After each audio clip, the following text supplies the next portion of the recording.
Most people believe Badung is simply the place where Bali welcomes the world.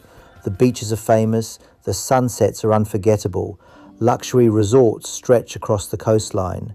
Millions of travellers arrive every year searching for paradise, believing this is where Bali begins and ends. But almost no one asks the most important question: what did this paradise cost? Because long before tourists came searching for peace, thousands of Balinese people gave everything they had to protect this land. Every grain of sand, every temple, every rice terrace, every tradition, every prayer that still echoes across Bali today. None of it survived by accident.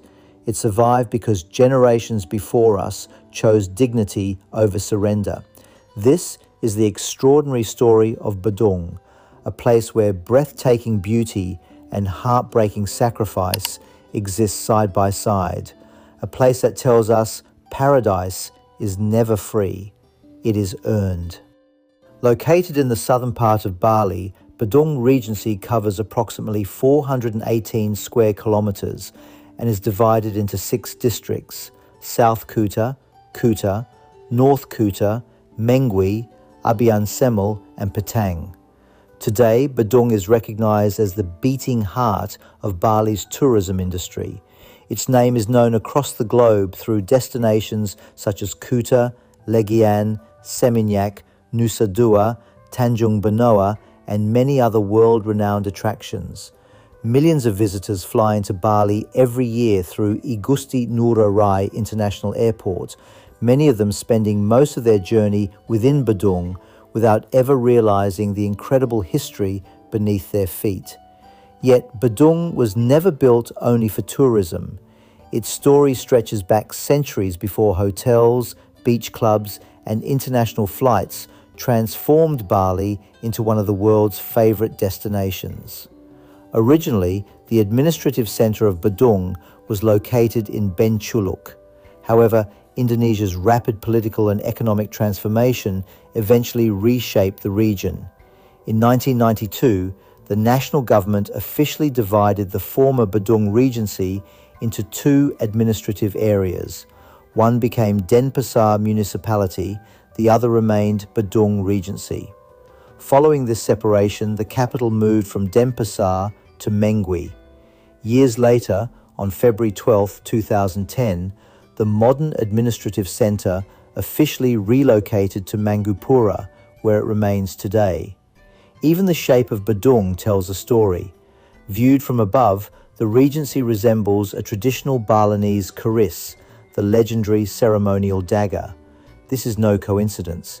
The keris symbolises courage, honour, sacrifice, and unwavering determination.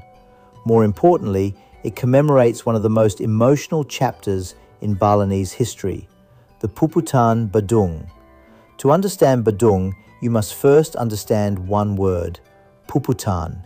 It means fighting until the very end, not retreating, not surrendering, not negotiating, standing your ground until your final breath. This was not merely a military strategy, it was a philosophy, a declaration that freedom is worth more than life itself.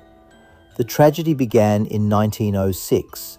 A Chinese merchant named Kui Tek Chiang falsely accused the people of Badung of stealing his property and seizing his boat. The accusation eventually reached Dutch Governor-General J.B. van Hoyts. The Dutch colonial government demanded that the Kingdom of Badung pay compensation totaling 3,000 guilders.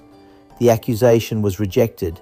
The King of Badung refused to admit guilt for something his people had never done. The refusal infuriated the Dutch authorities. Diplomatic pressure followed. Economic blockades came next. When neither succeeded, military invasion became inevitable. On September 4, 1906, Dutch forces launched their campaign against Badung. Weeks later, on September the 20th, the final assault began.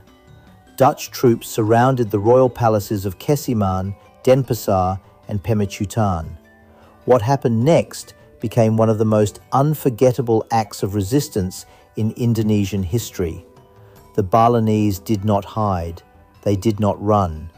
Instead, nobles, warriors, priests, women, and even children emerged from their palaces wearing ceremonial white clothing. Some carried traditional weapons, others carried nothing at all except their faith. They marched directly toward heavily armed Dutch soldiers, not because they believed they would win, but because they refused to live without honor. Gunfire erupted. One by one they fell. Among the dead were King I Gusti Ngurah Gede Denpasar, members of the royal family, nobles, priests, ordinary citizens, and even the king's 12-year-old younger relative.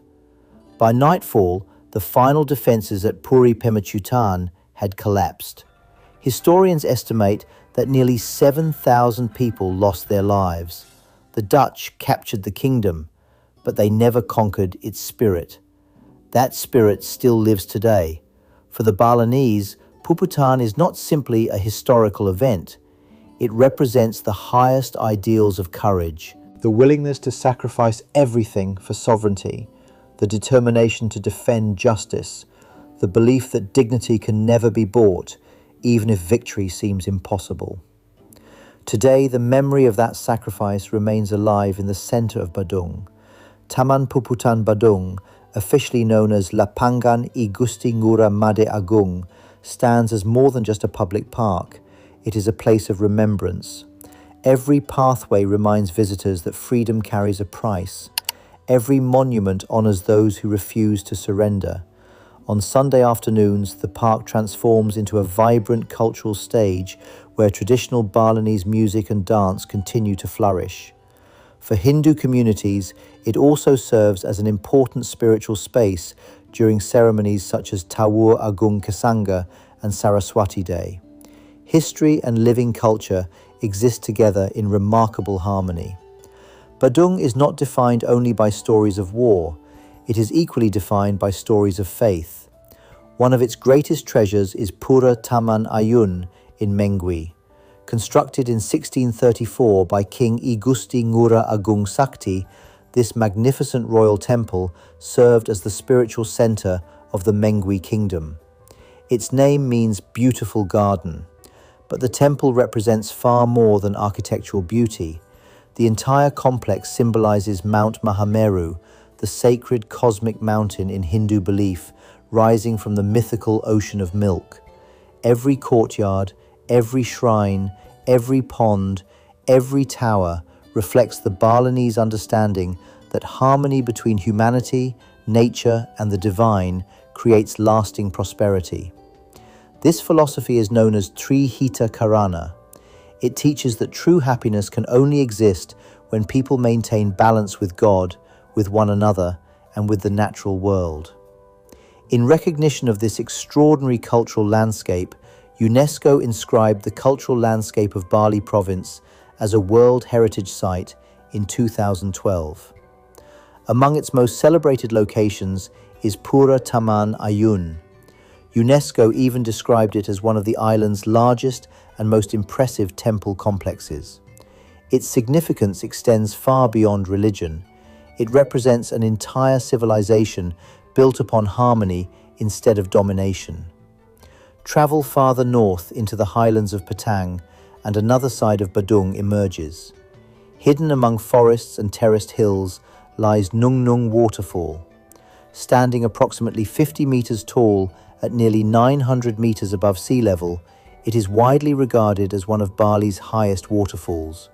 Reaching it requires determination. Visitors descend hundreds of steps through rice fields and lush tropical landscapes before finally hearing the thunder of cascading water. Unlike Bali's crowded beaches, Nung Nung offers something increasingly rare: silence. Here, nature speaks louder than crowds ever could.